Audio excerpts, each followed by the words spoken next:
Hey there, welcome back. I'm Rob Reep. Welcome back to my YouTube channel. We're going to be starting a new painting today. This is going to be one that's pretty special to me because it's from my hometown. Obviously, if you guys have been to my website at robreepart.com, you've read my bio, you know a little bit about my past. I have a degree in history, so my degree's not in art, and but I kind of like that. It kind of brings subject matter to me a little bit more easily. I'm very attracted to not only the landscape, but historical landscapes and obviously when it comes to cityscape painting, which I haven't done a ton of, but I can do and I have done in the past, and we're going to be working on a piece today that's actually sort of a cityscape. You'll see what I'm talking about, but. My love of history has, in fact, I think, just built that ability to go out and find really cool things from the past to paint, and this is going to be one of them. Again, this is a local piece that I'm going to be doing from my hometown of Warren, Arkansas. Right now, at the time I'm filming this, we are in kind of what's today's date? It's late February, so yeah, we're still kind of in that wintry time period. The grass is starting to turn a little bit greener. We've had so much rain recently that we are getting a little bit of green grass, but I've been out taking photos over the past several weeks, and I've had trouble. I've honestly had trouble finding something that's pretty cool to paint. During the winter, it can sometimes be difficult to find that color. Now, I like a lot of muted tones, so I do find that painting winter scenes is not difficult for me, but a lot of people, a lot of buyers particularly, like color. They like to have that vibrancy within a painting, and that seems to sell. That seems to sell a little bit better sometimes, and we're all about selling art. I love to paint. You guys, I know, love to paint. That's why you're here, but you know, we can't just stack paintings up left and right all over our house and get away with it. So we have to eventually sell those, and that's part of what today's lesson is about, is painting something that will sell. And it's up to you, though, as the artist, to go find what that is. And I think I've stumbled upon something pretty cool. So I printed I printed a picture out of a photo I took a few weeks back. And it was, luckily enough, a kind of a blue sky day, which is not something I would paint all the time. I do love blue skies, but it's of an old movie theater. It's a really cool place. It's called the Pastime Theater, and I actually was not even born when this thing was in operation. And the interior of it has changed drastically. I've never actually been inside it, but it's just kind of a true feature of my hometown. And obviously during the winter, to get a pop of color, I've got this nice blue. This is actually not the best picture in the world. I printed this off of my printer at my office, and it's not the greatest of photo printers. So, you know, this is just kind of to give me a little bit of an idea of what I want to do. But I've got that nice blue, I've got some reds down in here, and then I've got this big vibrant red sign that I've got to work with. You could take this picture and do a painting at night and do it with lights on and all that. It'd be really cool. But that's not what I'm going to do. A lot of times as an artist, what I like to do, I like to get an idea and then try to gradually turn that into something on a larger scale. But to make sure that it's going to work, I don't want to dive in. Of course, I'm using Belgian linen oil primed canvases. These are nice canvases. They cost money, and I don't want to waste an 18 by 24 at the smallest. I don't want to waste an 18 by 24 canvas, but I really don't want to go up and waste like a 48 by 60 on a painting that's not going to look right. So a lot of times, what I like to do is I like to work on maybe an 8 by 10. Or something, maybe even a 5 by 7, just to kind of work out the kinks of how I want to approach the painting from a stylistic standpoint. I'm talking about the arrangement of the elements within the painting. This particular picture, I think, is going to be pretty okay, and I've got a reason why I know that, why I think that that's going to be the case. That's because I've done a color study. Okay. So I took that picture, and I don't paint on a canvas this small very often, but I painted on a little 4x6 linen canvas panel. So this is super thin. It's just mounted on kind of a cardboard, and that's the painting that I've come up with. Okay, so it's really basic. You know, there's not a ton of detail that you can get in something like this. I'm using, this is a Centurion Deluxe linen canvas, which is still a nice little canvas, but it's a 4x6 at the end of the day.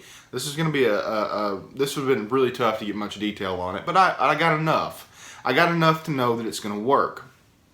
Now, the best part about this is, I actually, once I finished painting this, I went ahead and made the decision. I had an 18x24 stretched Belgian linen canvas ready to go. So that's ready. I'm going to be painting on that soon enough. But in the meantime, I posted this little puppy to Instagram.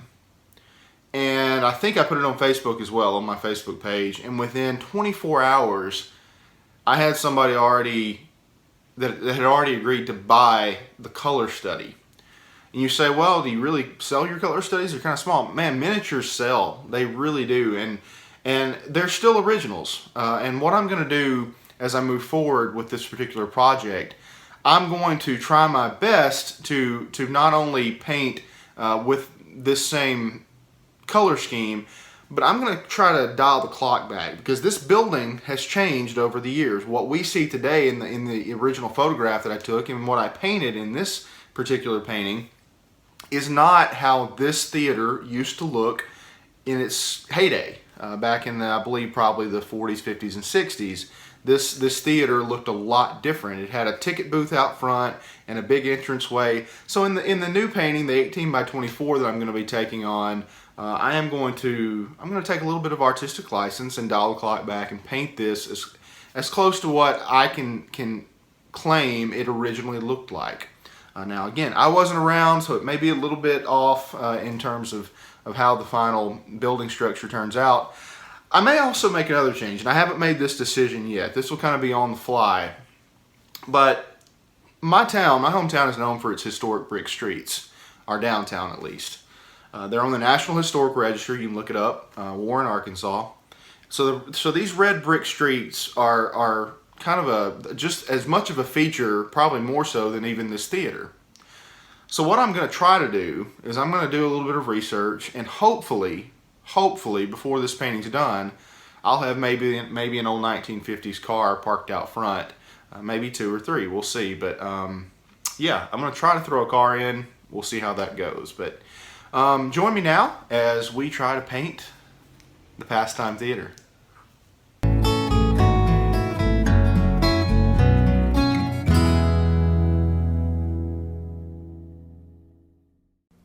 We're starting with our regular pre-toned canvas. I've used obviously just a quick tone on this. Let that tone dry for about 2 to 3 days. So it's just a nice, very thin foundation of color across the entire canvas. Now what I'm doing to start off the painting, I would never do for any landscape. But because this is a cityscape, I'm going to actually sketch this out. So what I've done, I've got an overhead. This is not a crime. You guys at home that are beginners, especially, please be sure it's not a big deal if you need to sketch out something. What I do is I take the photo that I actually took off of my Canon 5D Mark III camera.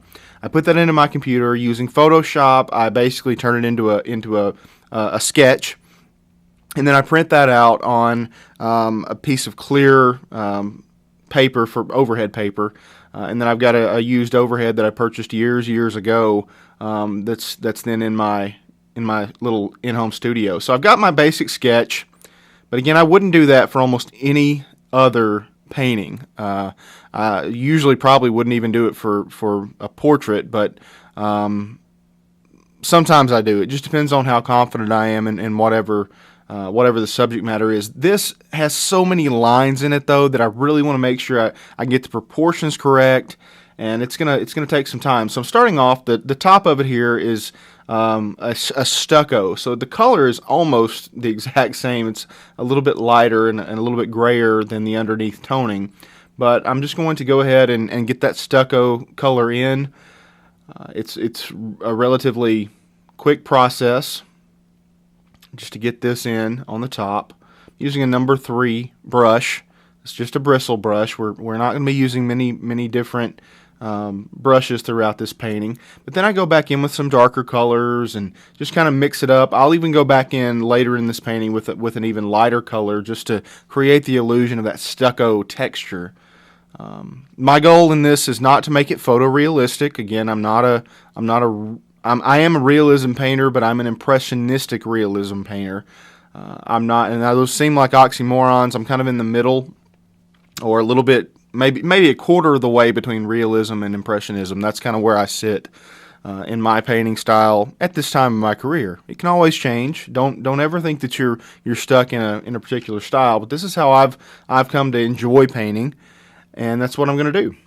So now I'm getting my sign has got to show a little bit of depth to it, but I don't want to start off too red. And so I'm taking a lot of time just to make sure that I get this color correct. And obviously using the time lapse here, it's going much quicker than it normally would. We've got this thing sped up about to 400%, so I'm moving quick.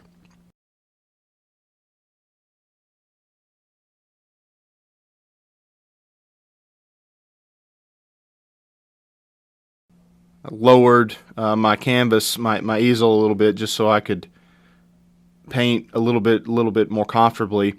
I'm just starting off with, this is almost a mixture of cadmium red deep, listen to me, cad red. I'm so used to saying cad red that saying cadmium kind of got me off. Cadmium red deep along with burnt sienna. And burnt sienna is a nice color to tone down reds because it's already got that nice reddish hue to it.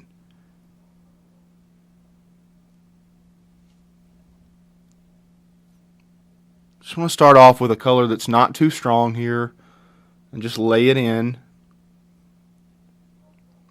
Huge strokes here, and I'm spreading the paint out a lot. I'm not going back to my palette too terribly often. I'm making sure I get a nice lean initial color on it. You can tell I've added a little bit of white there just to soften that. As the sign goes into the distance, the color does slightly change, just a bit. And also, this is still going to be a bit of a weathered sign, even though I'm painting it in a style as it would have been long ago. The sign's not brand new, so I don't want it to be, I want it to look a little bit faded in some areas and look like the paint's been protected in others.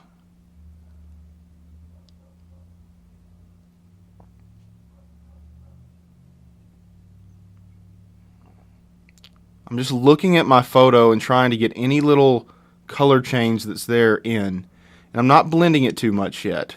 Please notice that I'm not blending a lot. I'm leaving a lot of those lines in there. And that just comes with the style of painting that I'm doing. There are times where I do blend. It's not like I have a hard and fast rule of I'm never going to blend. Now that's not the case. There are times where you definitely need to blend.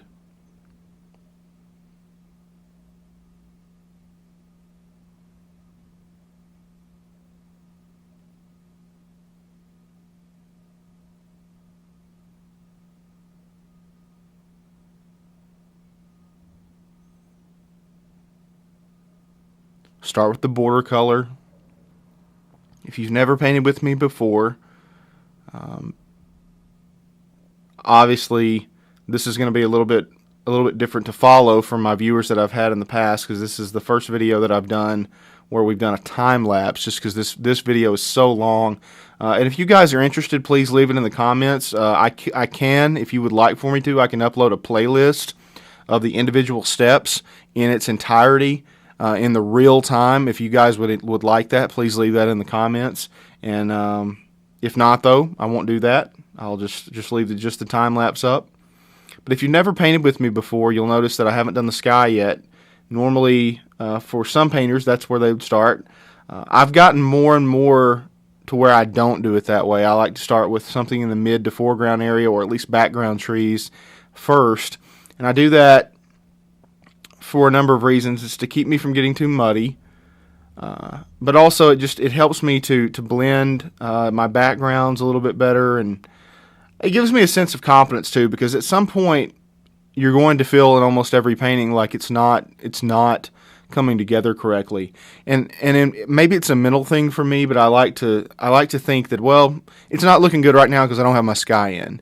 So maybe that is just kind of a mental thing for old Rob here, but I do like to hold off on my skies if I can. That's not always the case. There are times where I'm going to paint the sky in first. So don't. That's one of those things. That's not a hard and fast rule. There really are no hard and fast rules, I guess. You do what works. As we start on the underneath, again, we're at ground level from this perspective.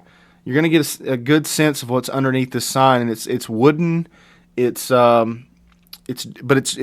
but it's not black. It's not pitch black. So we've got to be careful not to get too dark. You can always go back in and lay darker colors in later.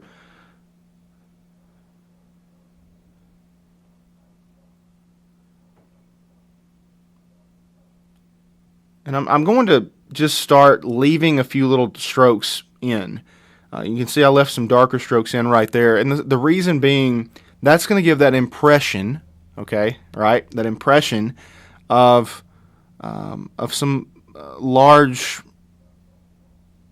timbers in there. Just the 2x4s and things like that. We're painting in the illusion of a structure.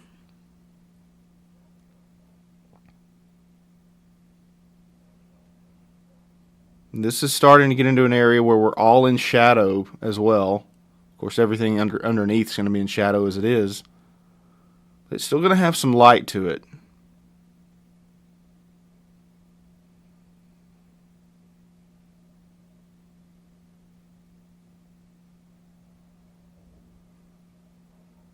You can tell I've added a little bit of blue, and it almost creates a bit of a purple color. You could use dioxazine purple in here if you wanted to, or violet.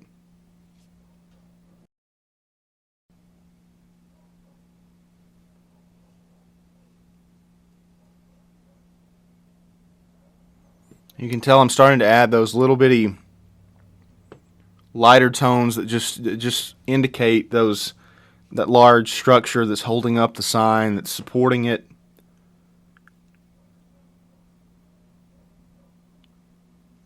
And that's about as far as I'm going to go with that particular section. We'll do some more on that before it's all said and done. This is all an underpainting stage at the moment.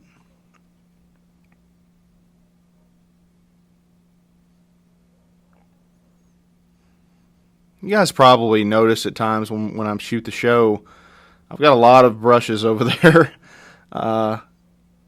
And I never really reach into that jar, and the reason is I've got my 4 or 5 brushes that I trust, that I feel comfortable with, that I like. They're my Swiss Army knives, and sometimes I even have a brush that'll do the job. That's made to do the job, but I feel more comfortable with another brush. Don't ever feel like you have to, switch a brush and go buy a specialty brush. You use the brushes that you feel comfortable with. Now there's nice brushes are nice brushes, and that's kind of what I found out. I've got these Da Vinci Maestro brushes, and I like them. They're top notch, and that's what I stick with. The only brush that I'm really using at the moment that's not a Da Vinci brand brush, I've got a Raphael liner that I love. It's a synthetic liner, and it's the best liner that I've used. So that's the only one that's not a Da Vinci brand.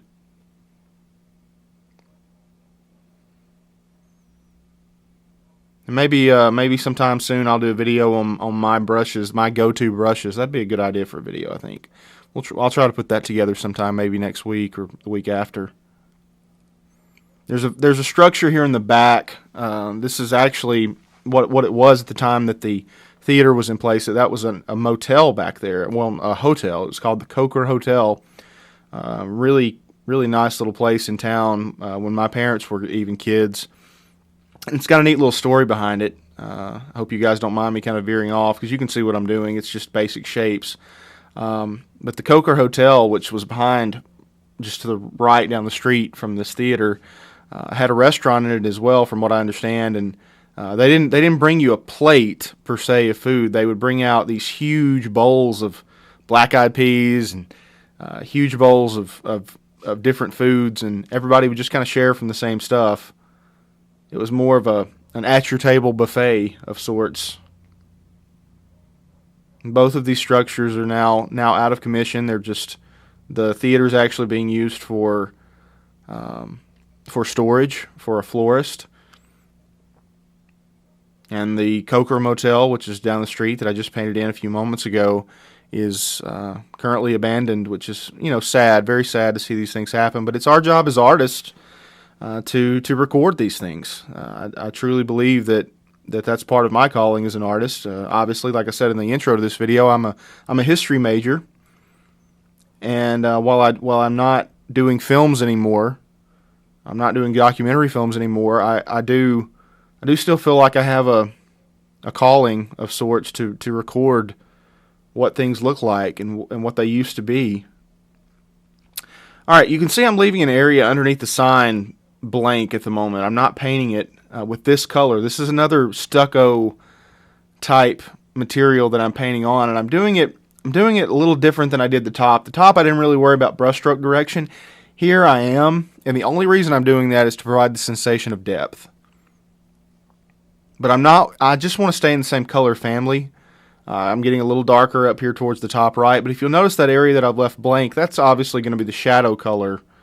And I just don't want to muddy up the canvas in that area just yet.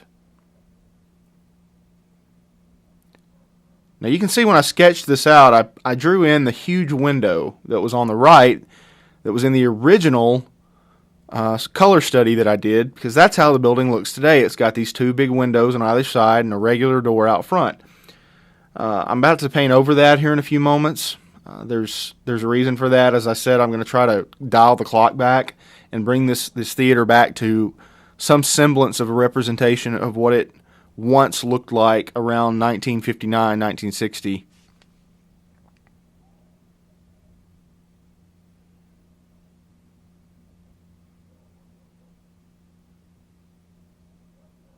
At this point, I still haven't painted inside that window yet.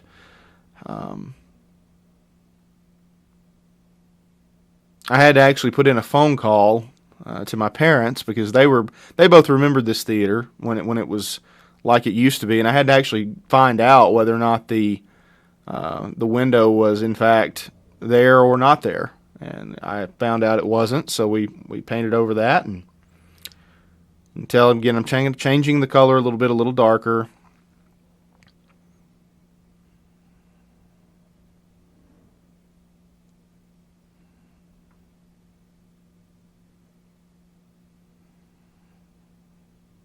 Got the color a little too dark right there.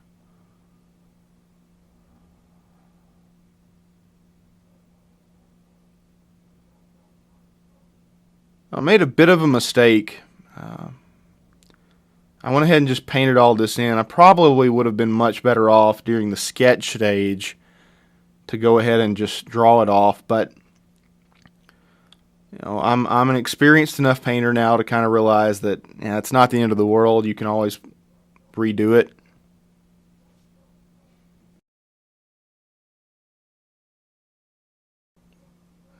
Nice little part of this painting is the fact that on the far right side I've got the edge of the building, which goes back into an alleyway. This is just a nice area to drop in a good bit of dark color and give the sensation of a shadow side of the building.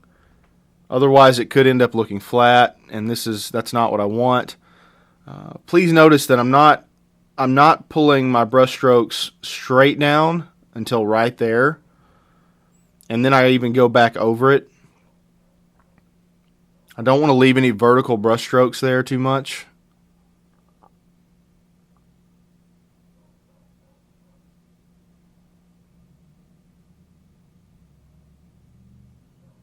Really didn't change colors too much at all.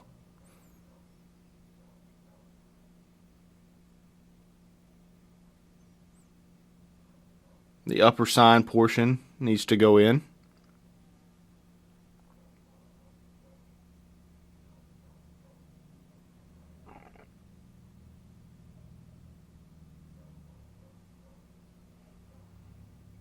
Now, right now it doesn't look like much. Right now it's in a rough state.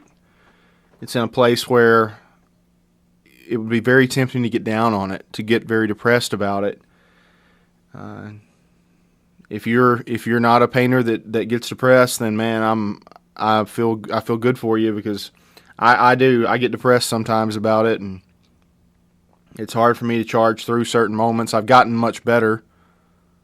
I talk about this a lot, and I think I do talk about this a lot in videos, and I'm sorry for those of you that have to listen to it very often, but it is important that it's very important as artists to be able to charge through those tough times, to be able to get through them, and understand that it's going to come together. We're starting to drop in the initial shadow colors underneath the sign. And I didn't want to go too dark with this too fast. I kind of cautioned you earlier about charging into the dark colors, or the bright reds, or the bright whites. We don't want to charge into anything over the top yet. I came close to doing that right underneath the sign, and I think I just got it in okay. I kind of nailed that. I probably went a little bit light with this initial shadow color, but nothing wrong with that. It's just part of it. I can always go back in and darken it. It's a lot harder to go back in and lighten something, depending on the colors that you're using, obviously. Darken it up a little bit here. And I'm starting to plan now for the ticket booth. The ticket booth is going to be in the middle of this building. And it's going to have a window in it. But then, from what I understand, when you walked up to the ticket booth, paid for your ticket, you could go either left or right, and they had doors on either side. I think that was a pretty common setup for most theaters around the 1950s in small towns. In fact, I've seen a number of them around my area, at least, in Arkansas. And I'm sure that was probably the case in many others. So now I'm going back in with this dark shadow color and just dropping in the little in the little entryway that was on either side of the booth. And this is actually what I'm painting now, would be the inside or the side of the ticket booth. See there, I just shot a line right down and realized I needed to widen that a little bit just to make it look correct.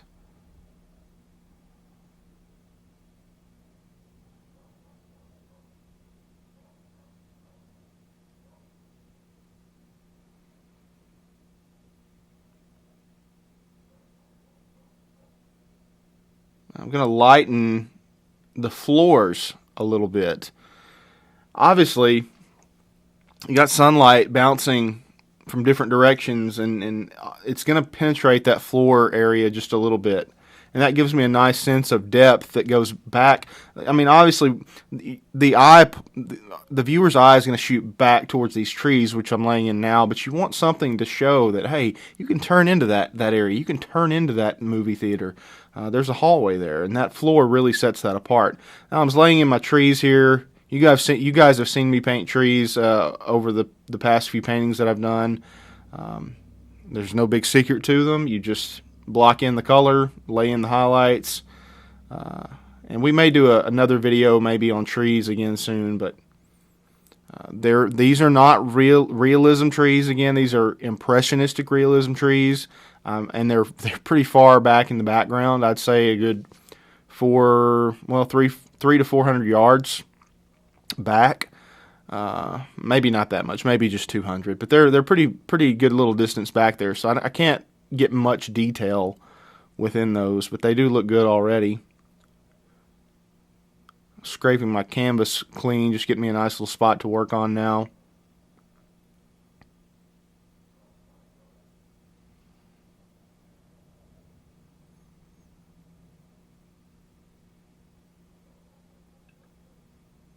Yeah, so I'm start working on this sky. This is where in the color study, the reason I did the color study was to pick obviously my colors. That makes sense, doesn't it? And also to just kind of test whether or not this was going to be a decent painting. And the thing that I found is I loved the Prussian blue that I used. So I'm actually going to strengthen it a little bit. And it's going to be a very gradual shift from this darker Prussian blue. I tried to use the knife a little bit to put in some clouds. I've done that on paintings before, and it works great. This situation, it wasn't terrific, so I decided to go against that. And I'm now painting in some more of this blue. This is not all-out Prussian blue again, okay? I'm kind of graying it a little bit. I'm also using a lot of white in it.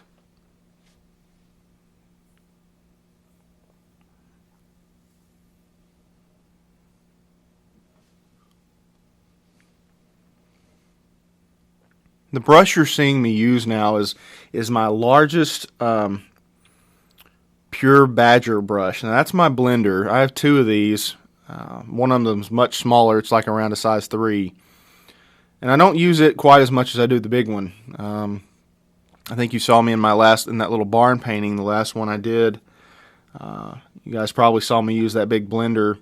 I love that brush. I'm using it more and more because it's not overpowering, but it does give me a nice little blur effect. And that's what I did there. Now, I'm being slow with this guy. I'm going to go ahead and down here and establish my lightest blue, which I did whiten that quite a bit. You have to have a steady hand at this point because you obviously are going to be staying along these lines of this of what you painted earlier. But now you know where you can't go. You know where you can't go, and you're not painting into it, which would then muddy up the other color. Now I'm just going to use a vertical stroke there, get that in, and then I pull those out. Gradually changing the colors, putting a little bit of darker color there, but gradually shifting these colors together. It's going to be a very gradient shift.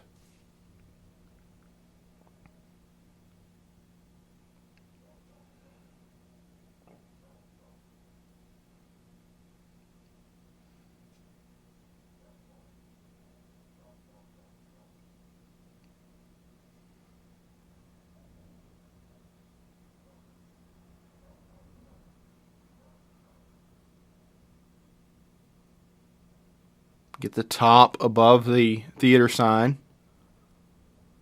It's just a matter of blocking in color and then putting in some clouds. I do want some clouds. I didn't have any clouds in the color study, but I think they're going to add a little something. This is a little bit bigger sky, obviously, with this 18 by 24 canvas or linen. Just leave a little dark in there. I like the way that looks. Just gives a bit of haziness to the scene. Still going to probably blend some of this out.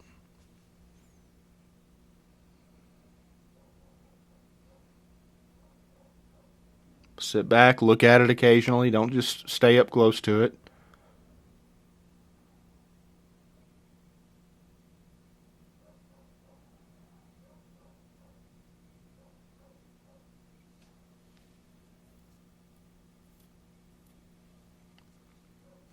See that nice hazy look at the horizon where the sky meets the trees? There's something about it that I like, and that's what you have to do. You have to be able to create those subtle shifts of color. A little bit of finesse in the hands is what you've got to have.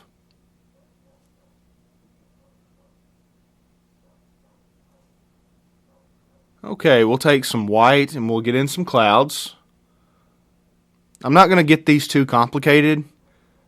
In fact, right now you're probably thinking, that looks horrible. Don't worry, I was too. So what do you do when it looks bad? You take a knife and you scrape out what you don't like and you reblend it, or you redo it.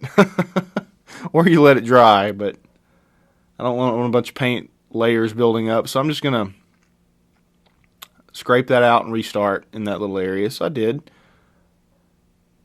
The thing you could get in trouble here is if you didn't put any clouds up close to the theater, you might look like you had just been painting around it. We talk about that with portraits occasionally with the halo effect. You can get that similar situation here if you're not careful.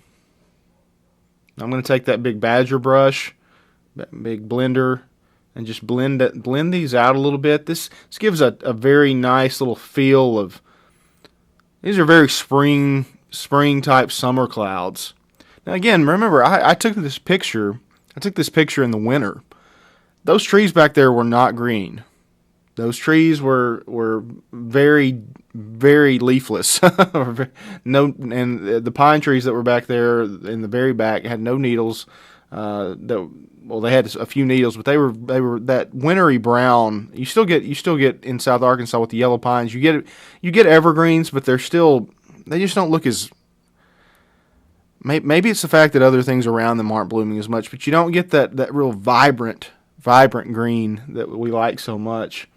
But the thing I did here is I took some artistic liberty, and not only am I dialing the clock back on this painting, I'm also changing the season. So I'm getting a nice spring look. And we can do that. We can do that as artists. All right, you can see I'm going back in with some pretty strong white, and then I'm just going to blend that in. That just strengthens that cloud up a little bit. Put some little dots in, blend those in. And all of a sudden, this sky is looking kind of cool.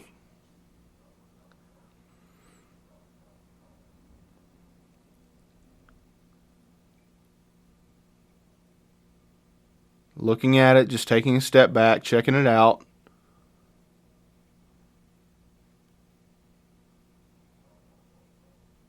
Blending a little bit more.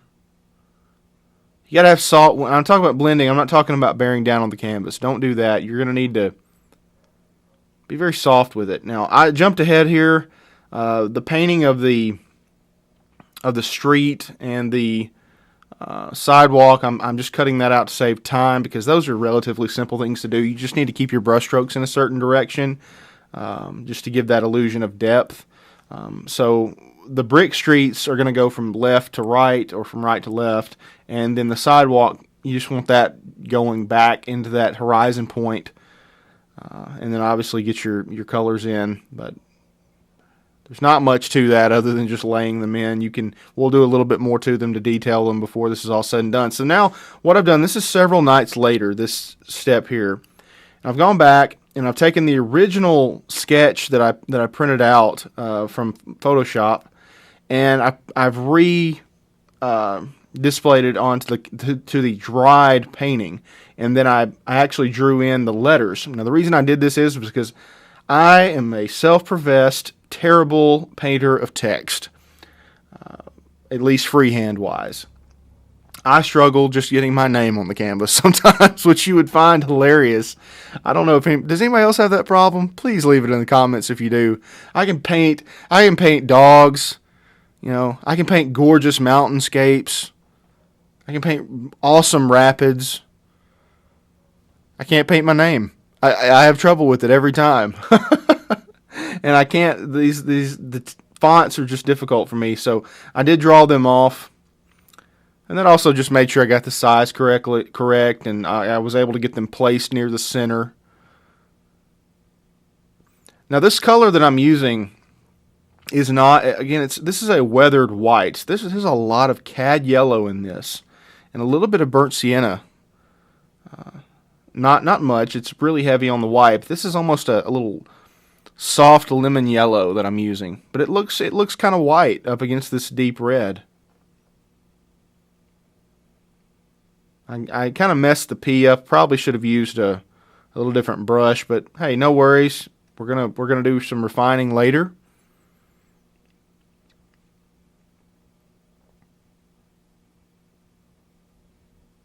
Okay, it's got some decorative stuff. This was a very ornate sign for its day. These are the kind of signs that I don't make anymore, I don't think.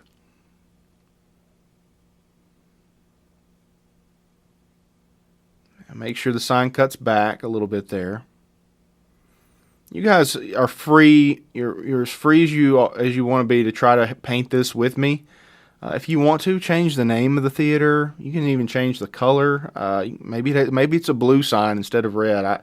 You make it up as you go along. But if you want to paint this, feel free to paint it. Just if you do happen to try to sell it to somebody, I've kind of always told people, if you want to try to paint my paintings, feel free to. But just give me credit for the design.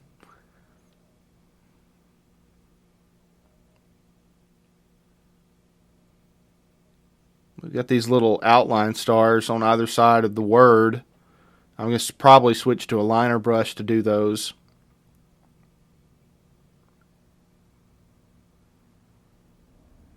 All these little decorative white designs that are on this sign would have had lights with them. So there'll be almost a little shadow effect that I'll need to drop in some little spots. But now, the thing that's important to remember when you're doing something that's very ornate like this, if you're a realism painter, extreme realism painter, you have to take a different approach to this. But what I do is I just try to be quick with my strokes. Obviously I can't get a messed up squiggly line in here because it won't look right. But if it's broken a little bit, it's not a huge deal.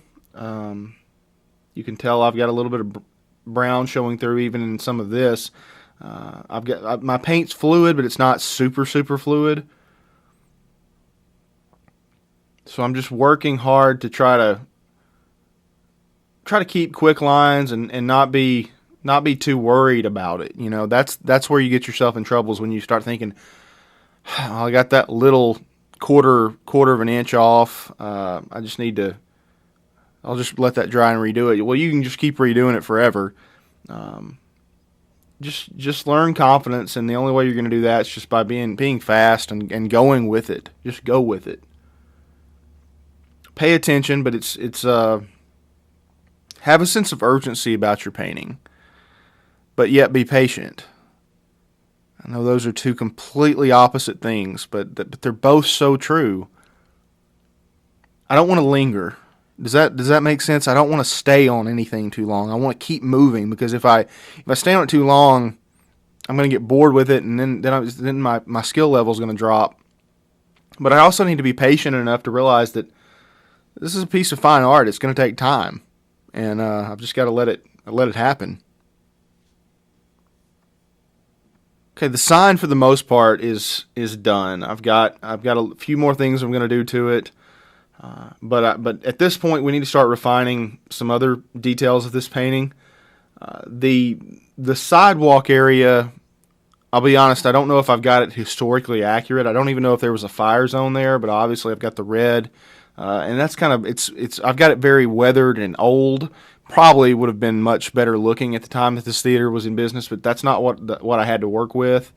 So I just didn't want to change that up too much. Now, this is another place where I had a little bit of trouble, and it's just getting a straight line for the sectional divides of the concrete that make up this sidewalk. So I'm making broken lines. This is a lot like painting barbed wire. You can be broken with your lines. You can be very off with your lines, and it still is not going to look bad. You can tell what I'm painting in now, those are cracks within the concrete. And hopefully that will come through before this is all said and done. But I don't want to get any line too terribly dark. I even got one kind of right in the center of the theater where the ticket booth is going to be. I got a line a little too dark there. Now, closer to the foreground, these lines can get dark, because they're obviously closer. They're going to be a little bit bigger. I'm working on this, starting to work on the building a little bit more. Now you can go back in with this darker color. Now that you've got an idea of the rest of the colors and tones of the painting, you can go back in and refine the underneath shadows. Now, I talked about not going too dark earlier. This is why, because now is the time that it's time to start getting refined with the darks and the lights. Start to work a little bit on the brick. Now, these are brick streets. So with this color that I've got, I'm dropping in some shadows on the sign, refining the sign a little bit.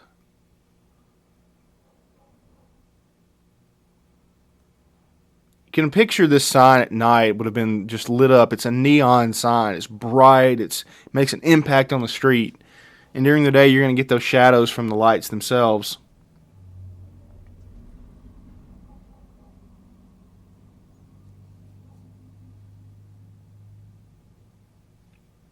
Already this painting looks pretty well composed.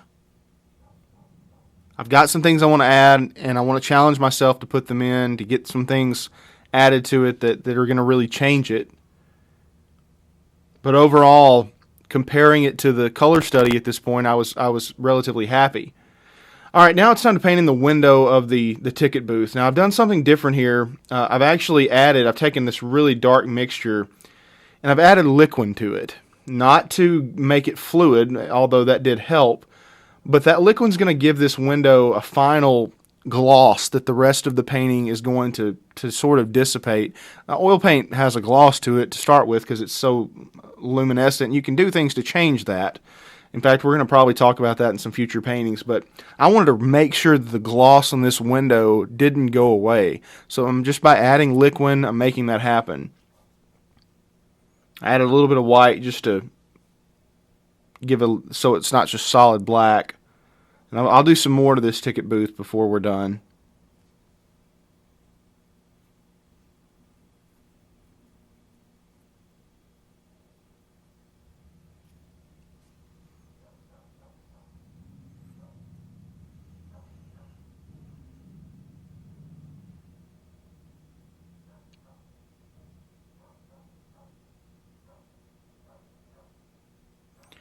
Okay, just to give a sense of depth within the top, the stucco had the top of this building had a very unique design. It looked very, almost Western. I mean, it really did. So I painted in a little shadow just to kind of make sure that the crest of the building at the top was seen. I'm painting in a light pole back here in the far, and I'm just getting a dark, almost wood tone mixed up because obviously that's a huge timber. And then I'm going to take a highlight color and highlight the left side of it where the light's coming from. And we're going to add some more light poles in the deeper distance, but this is really the only one that's going to have a big highlight on it because it's close enough to be seen. So I'm adding in those other light poles at this point.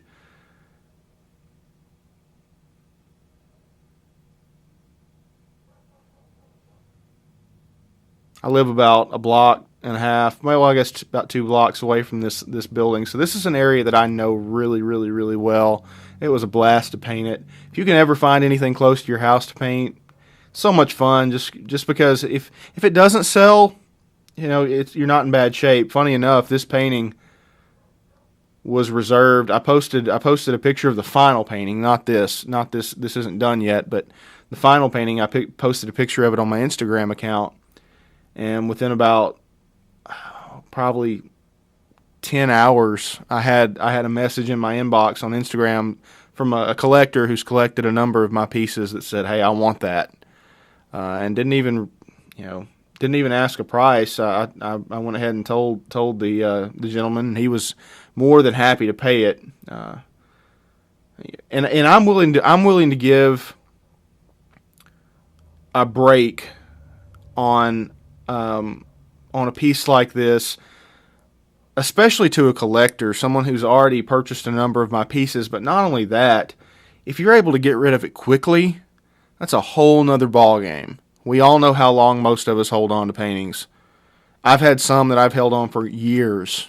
I've still got some that I can't get rid of. So if you can sell one within a day, hey, you're willing to cut a deal. Be willing to cut a deal. We're kind of getting off of the subject of this painting, but now I'm going back and refining. I've still got that same color mixture. We're refining the text a little bit because I used a larger brush earlier. I went back with the liner and refined that text somewhat. Now I stand back, take a look at it. And at this point, I had to put in another call to my parents to kind of get an idea of some things that I could do to really bring this thing to life. And I don't know, the little gutter here looked like it needed a little bit of depth, so I laid in a bit of darker color. Well, not the gutter. That's just the curb. That's where the water will run off. We'll say that.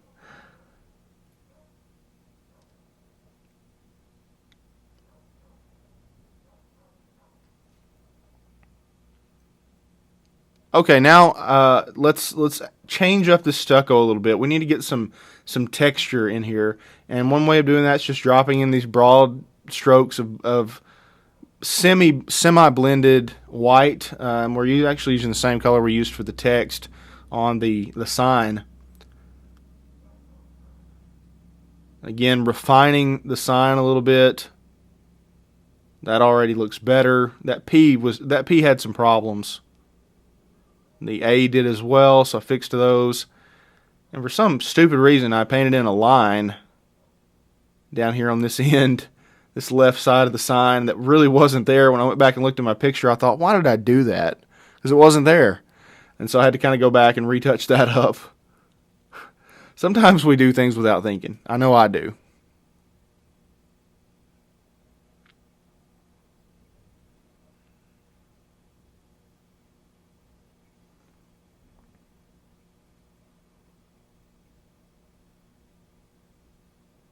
Okay, today, I don't know if this was historically accurate or not, but today there is a little building that's attached to the theater building itself, and it has a doorway with a little awning overhang that's very white.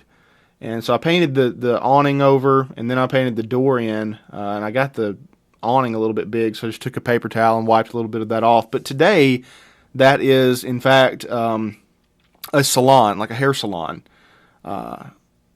I don't know if it was there or not, but I'm going to go ahead and kind of paint that in. I got the white way too light on the door when I first started this, so I do go back and darken that up.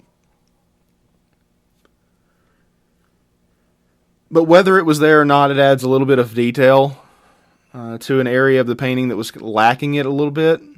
That mid-ground area can get you into problems if you don't pay it enough attention. And so that already looks better now, just having a little something back there. Doesn't have to be perfect. I mean, you almost don't want it to be too perfect. You can tell right now, not a lot of painting going on. Lots of thinking, wondering, what do I do next? What do I do next? And if you have those questions come up, that means you're being a patient painter, and that's a good thing. Okay, we're going to touch up this shadow a little bit because I did not get it dark enough, as I told you guys earlier. So darken that shadow. Already looks better. Much better.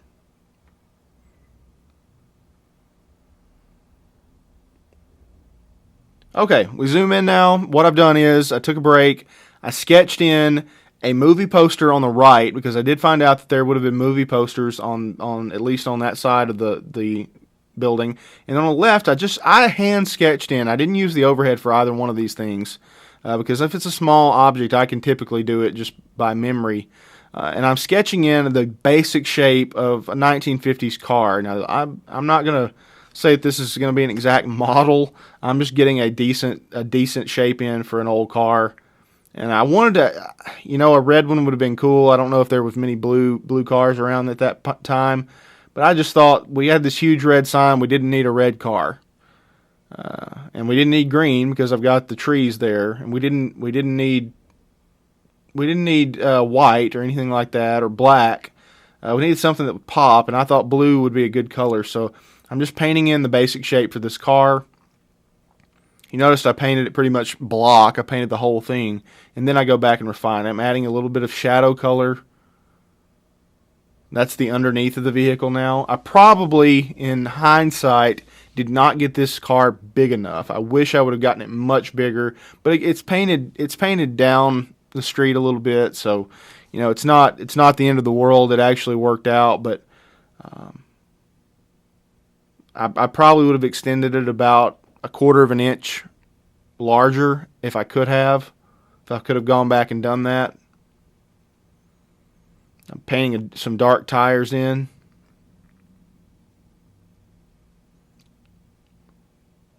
And this is almost kind of an eye stopper. This is going to push the viewer's eye back towards the middle of or the direction of the horizon line, and also keep them kind of in touch to that sign.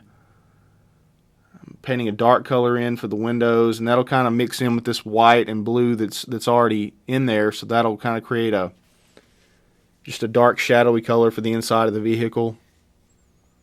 I even painted a little trunk handle. I don't know if you guys saw that. I don't know why my camera got a little bit different color there, but sorry about that. It should switch back for the next scene that I shoot. I'll do some more refining to the car before we're done. We're going to start on this movie poster. Now, I specifically looked this up. I wanted to get an idea of what a 1959 car looked like, because that 1959 was, from what I heard from my parents, was kind of the really big time for this movie theater. So I went back and started looking at 1959 movies, and one of my father and I like it too, one of my favorite Westerns, because everybody likes these old movie theaters. You kind of think of Westerns when you think of them, at least I do. Rio Bravo, John Wayne. I always forget. I think Ricky Nelson was in that movie. It was either that or Rio Lobo, but I think Ricky Nelson was in Rio Bravo. You guys, drop that in the comments if anybody knows. That'll be a neat little thing we can all talk about. You can tell I'm not being very detailed with this poster because I don't want people to look at that and not the rest of the painting, but it's still going to need some color to it. I did look up to see what the actual poster looked like, and I'm going to try to paint that close. I'm not going to try to put every little detail into this poster. I just want to get it close, and obviously I'm freehanding all this text, so it's not going to be exact, but it'll still look good.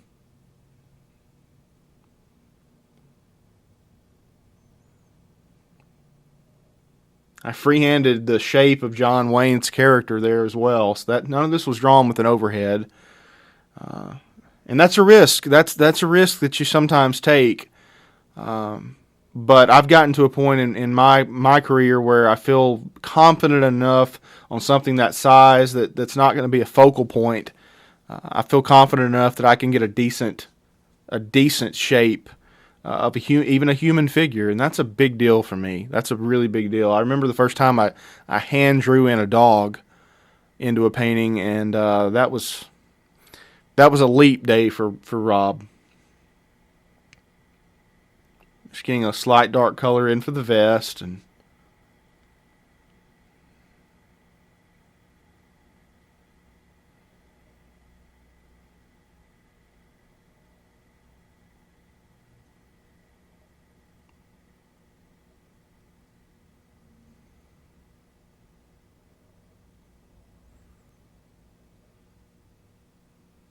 paint the boots in. The good news is the background colors, both the original tone color and the color of the building, both would have fit well into this poster. So if we miss a little dot, it's not a huge ordeal. Trying to paint his hat in a little bit. I will go back and add some refinement colors just to make sure that the hat stands out a bit more. Got to paint his rifle in.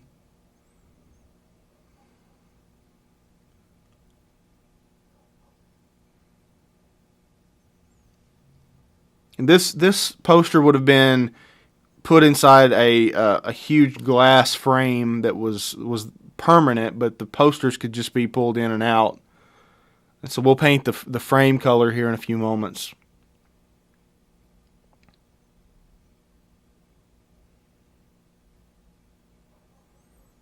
Now I'm just adding some random colors in throughout the poster. Just first of all, the poster did have some differing colors in it, but this just adds a little bit of light change, which we need. We don't want it to look too flat.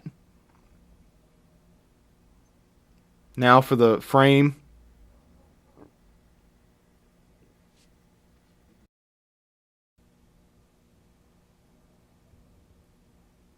Getting a pretty good straight line, but I'm not gonna freak out if I get it a little off. That's looking pretty good already.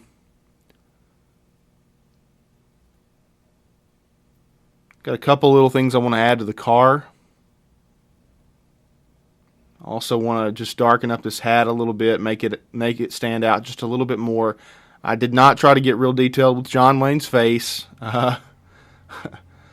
I am going to try to add the illusion of some other text, but it's not going to be readable at all.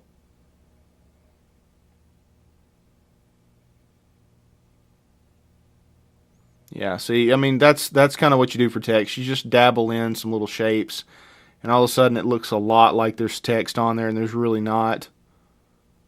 Darken this a little bit, just to give it some differentiating colors. We'll highlight the car, top and back, trunk. Add some lights. We need some little red tail lights. Also need a bumper. That bumper's huge. That really changed that car. We're getting close to being done with this painting. This is almost at the point where the buyer said they wanted it. So, this is awesome. When I honestly wasn't sure if I was done with this painting yet. I've got one more thing I'm going to do. I'm going to paint ticket above the ticket booth. I'm also going to put a little place where they could change the money or exchange money with the person inside the booth, which is going in now. But this is just about finished. This painting took several hours. Took a lot of detail work. Anytime you do cityscapes like this, it's going to take a little bit more time. But I had a great time with it. It was a painting that obviously from my hometown has a lot of special meaning to me. But then on top of that, it sold so quick that I'm very pleased with it. So I hope you guys enjoyed it. Please be sure hit that subscribe button if you're enjoying my content. Feel free to comment.